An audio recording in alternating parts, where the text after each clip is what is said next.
Everyone, my name is Kathryn Daniels, and I'm here to read an excerpt from my first novel, Writing with a Bandit. This story takes place 2 years after the Civil War and finds our protagonist Emily living with her father in the quiet and respectful high society of San Francisco. However, when she becomes an unwitting pawn in wanted bandit Benjamin Davenport's escape from the city, Emily's quiet life becomes one full with more danger than she could have ever imagined.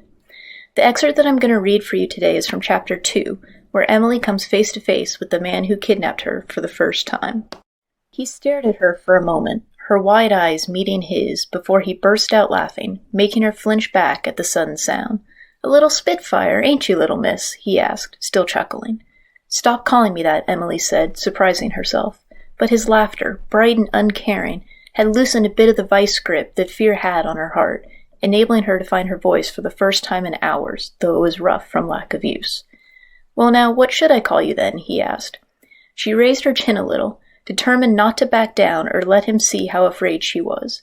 Her mother had taught her that she should always hold her head high when she was talking to people. Of course, she doubted that her mother had meant for that same etiquette to apply when interacting with the man who had kidnapped her. "My name is Emily Ann Evans," she declared proudly. He stared at her for a moment before he nodded, finally pulling down the neckerchief and revealing the rest of his face, though it was too dark for her to really be able to see what he looked like. "A pleasure to meet you, Miss Evans," he said, taking off his hat and inclining his head towards her, almost like a proper gentleman. She waited, but he didn't say anything else.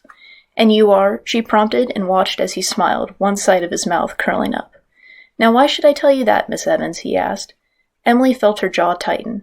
"That way, when you let me go, I'll be able to tell my father whom he should focus on capturing." He chuckled again, clearly not bothered by her threat. "And what is your father going to do?" "He is the sheriff of San Francisco," she said, proud once more, though her voice warbled a touch. "The same sheriff whom you shot," she accused, that warble getting stronger.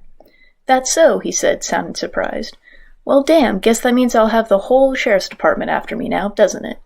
He didn't sound at all concerned, she noted, or even just a bit remorseful, which seemed to stroke her anger. "You shot my father," she threw at him, and he nodded. "I did," he agreed. "Just in the leg, though, just enough to keep him from coming after me. Are there good physicians in that city of yours?" What?" "Good doctors," he repeated evenly. "Do they have those in San Francisco?"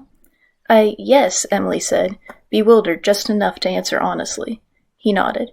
"Then I reckon your father will be just fine, Miss Evans," he told her seriously.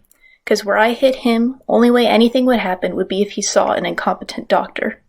You still shot him," she said, unable to understand how that could not affect this man. You shot a man." The bandit smiled again, but there was something sharper in his smile that time. No longer looking gently amused, now he appeared to be a bitterly dangerous man as his teeth glinted in the dark.